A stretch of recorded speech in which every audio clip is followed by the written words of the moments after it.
All right, these military guys just came in and told me that all decisions regarding Hostel 17 are to be left in my hands.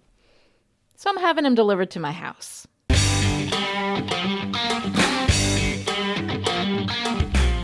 Hi, and welcome to Still Pretty, a Buffy the Vampire Slayer vlog and podcast. I'm story expert Lani Diane Rich of Chipperish Media, and we are here today to talk about The Killer in Me, the 13th episode of Season 7. The Killer in Me aired on February 4th, 2003, and was written by Drew Z. Greenberg, with Rebecca Rand Kirshner as executive story editor and Drew Z. Greenberg as story editor. This episode was directed by David Solomon. This is Solomon's penultimate directorial episode for Buffy. The first episode he directed was What's My Line, Part 1, all the way back from Season 2. The Killer in Me has some fun moments and some touching moments, but overall, it's not a strong episode. We have 3 stories here that pull away from each other, and one of them isn't even really a story. It's a comedic misunderstanding that doesn't pay off as nicely as the setup might have allowed. Overall, this episode has highs and lows, but the highs aren't that high. All right, let's get into the weeds. In The Killer in Me, Giles takes the potential slayers on a trip to the mountains where... Then apparently someone told them that the vision quest consists of me driving them into the desert, doing the hokey pokey, until a spooky Rastamama slayer arrives and speaks to them in riddles. While the girls are gone, Kennedy admits to lying to get out of the camping trip, and then lies again to get Willow to go to the Bronze with her. We're not on a mission, are we? Meanwhile, Spike's chip starts going off for no apparent reason, and Buffy makes a call for help. Wrong number. Or a giant government conspiracy. One of the...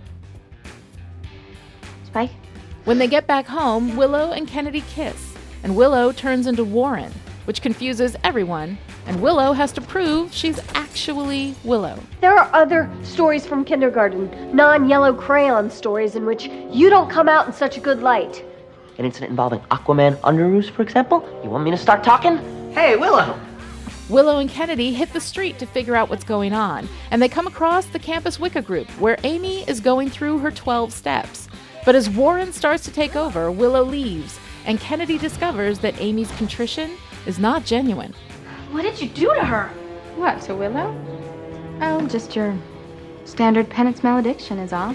Meanwhile, a call comes in from England detailing Giles' recent encounter with a Bringer's axe, and the uncertainty about his fate leads to some theories. Look, I'm not saying it's a happy scenario, but we're dealing with a big bad that can be any dead person it wants. Buffy and Spike head into the old Initiative stomping grounds to find some drugs that might help the pain from the chip, and the military version of a welcome wagon crashes the party. All decisions regarding Hostile 17 are to be left in your hands. The remaining Scoobies head out to find Giles in the mountains, and they tackle him to be sure he's not the first. We all feel each other, including some of us who don't know each other well enough to take such liberties, thank you. Back at Buffy's house, Willow reenacts the day that Warren killed Tara, saying that she killed Tara by letting her be dead, and Kennedy breaks the spell with a kiss, bringing Willow back. It's just like fairy tales, What are you doing? bringing you back to life.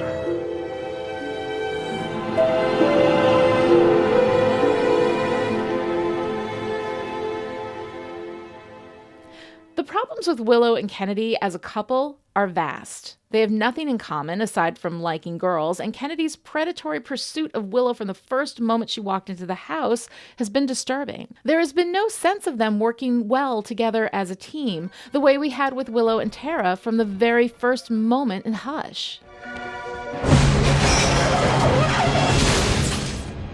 There is nothing about Kennedy that makes her seem like the kind of person Willow would like, or anybody would like.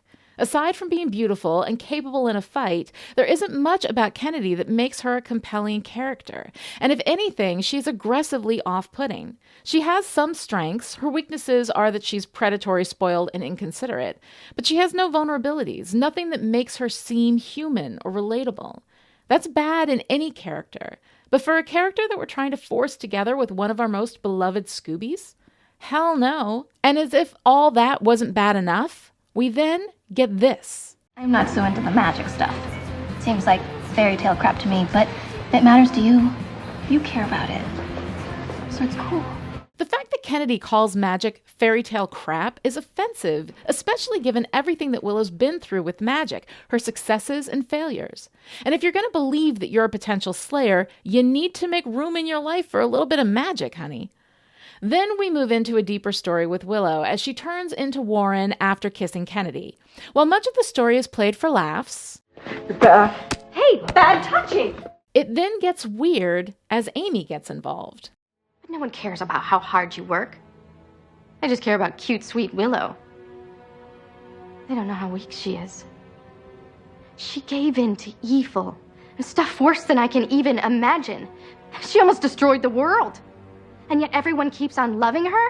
We finally get to the good stuff with Kennedy and Willow in the backyard, as Willow relives the moment Warren killed Tara, and we get the connection between this moment and the kiss with Kennedy. She was never gone. She was with me. We should have been forever. And I let her be dead. The stuff with Amy doesn't really make any sense. I mean, what does Amy get out of messing with Willow? She's mad because Willow almost destroyed the world and still gets to keep her friends? What does any of that have to do with Amy? She never liked any of these people anyway. It has nothing to do with Amy. It's just fun having Elizabeth Ann Allen back, and I like her as much as the next Buffy fan, maybe even a little bit more. But it doesn't make sense. She's faking being with that Wiccan group, a group that seems to know her and trust her and still spends its time making an empowering lemon bunt. Also, she has a handy alibi when Willow comes calling. But how could she know Willow would come looking for the group on that night at that time? Look, I can poke holes in this all day. It's not worth it. It just doesn't make any sense. Nor does this idea of Warren taking over Willow's existence. If it's just a glamour brought on by guilt, why would the personality of a man long dead be taking over? That's not a penance malediction. That's just adding additional pressure to the situation, which is a good narrative instinct. But this is an internal conflict for Willow, and it doesn't make sense in this context. Nor does this story need that kind of pressure. Willow is living in the body of the man she killed, the man who killed Tara. That in itself is a big deal, and Willow's response to that is what I want to explore. To have her lose control of herself pulls her away from that essential internal conflict, which could have been so lovely. Why do we not instead watch her work through her problem with magic only to fail? Have her think that it's about guilt over Warren's death rather than guilt over letting Tara go? Then Kennedy's fairy tale kiss at the end as she realizes it's not a magical problem, but a psychological one, has more power and makes Kennedy a better character, which is something we desperately need because obviously they are intent on getting these two together. So there's good stuff happening in this part of the story, but most of it is muddied and nonsensical, forcing a relationship that in every way is just wrong, and making it worse by intercutting with Buffy and Spike, a relationship that outshines this one by a country mile. But you've been fine. In close contact with the girls. Yeah, with you by my side, yeah. But, you wouldn't let me hurt one of them. And that's the way it's gonna be until we're sure the first is done making me its bitch. Either we're together or I'm on the leash. Now, granted, Buffy and Spike have had a lot more time to develop their relationship than Willow and Kennedy have, but even from the first moment they worked together back in season 2, we see that they are better matched even as mortal enemies than Kennedy and Willow are as two people on the same side. Buffy, terrible things have happened. What were you doing? What, your mom doesn't know? Know what? That I'm, in a band. A rock band with Spike here. Right, she plays the triangle. Drums. Drums, yeah. She's a hell on the old skins. Again, if you want to make a romance work, give us two people who work well together as a team.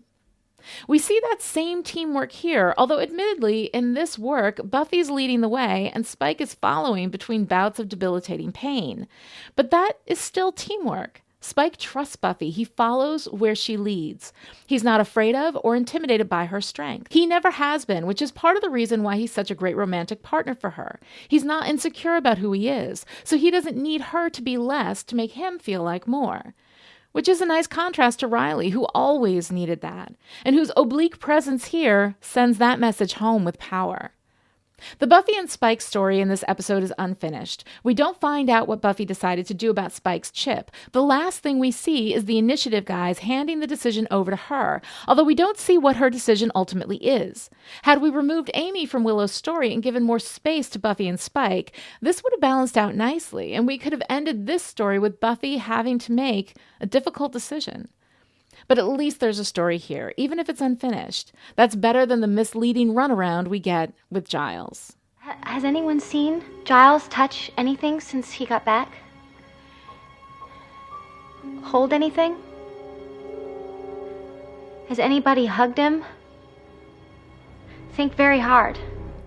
I spoke briefly of the Giles mislead this season when I complained about the cliffhanger we had in Sleeper, where we cut to black just as the Bringer's axe was about to get up close and personal with Giles' neck. And here we're seeing the payoff. I mentioned in that episode of Still Pretty that the mislead was well done, which it is for what it is, and that we didn't need the cliffhanger to pull it off, which I would still argue we don't. But now that we're here, my memory of this mislead is much better than the reality of what is actually done with it. Here's what I think has been good about it. They were very careful not to have Giles physically interact with anything since his return to Sunnydale. We get the almost hug with Buffy that's interrupted by the influx of Slayers and Bring on the Night. It's the girls who have the books he brought with them, and they hand them over while Giles just watches. In this episode, we even have this. Giles, you might want to get out there. Oh, God, what? Molly and Rona are fighting over who gets to drive the first leg. Bet you'd wish you renewed that California state driver's license now, huh? And it's all nicely done for what it is, although if you think about it even a little bit, you realize it couldn't have been the case. Giles traveled from England with at least Molly in tow, as she is from England too. In order for Giles to get into the car to go to the mountains, someone would have had to open the door and close it for him. Plus, that's a lot of people in a small car, and Giles isn't driving, so someone was shoved up next to him in the car. Even a few minutes of thinking about it, you'd realize it's just not possible. But in the end, it's a lot of thin nonsense. Also, we can get to this joke. Oh, wait a minute. You think I'm evil if I bring a group of girls on a camping trip and don't touch them? Which isn't even a Giles line. That is a Xander line. Giles would not say that. But it's funny, so in the script it goes, and all this buildup that Giles might be the first ends up doing nothing. You can tell if a storyline is ineffectual if you can pull it out and it has no effect on the larger story. This suspicion that Giles might be the first fits into that category. All that work, all that subtle laying of doubt throughout the season, so masterfully done, and in the end, it has no effect on the story at large. Now, if, say, the Bringers were on Giles' tail in the mountains and about to kill him again, but because the Scoobies rushed out there, they were able to save Giles and get something off the Bringer that would give them a clue to the first, boom, this whole thing has a purpose. But none of that happened. You can cut this whole thing out and you lose nothing aside from a brief gasp until you really think about it, and a little chuckle at the touching girls line, which is decidedly less funny in 2018 than it was in 2003, as we're becoming much more conscious of just how common predators are in our world. But that's another discussion altogether.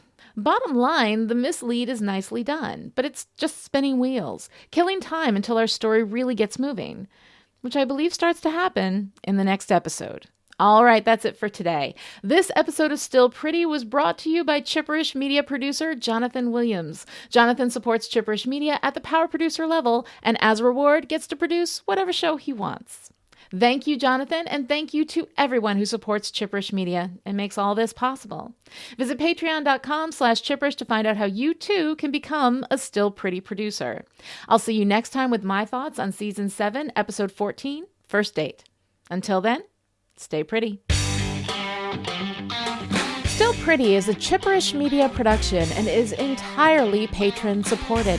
To find out how you can keep us in production, visit patreon.com/Chipperish.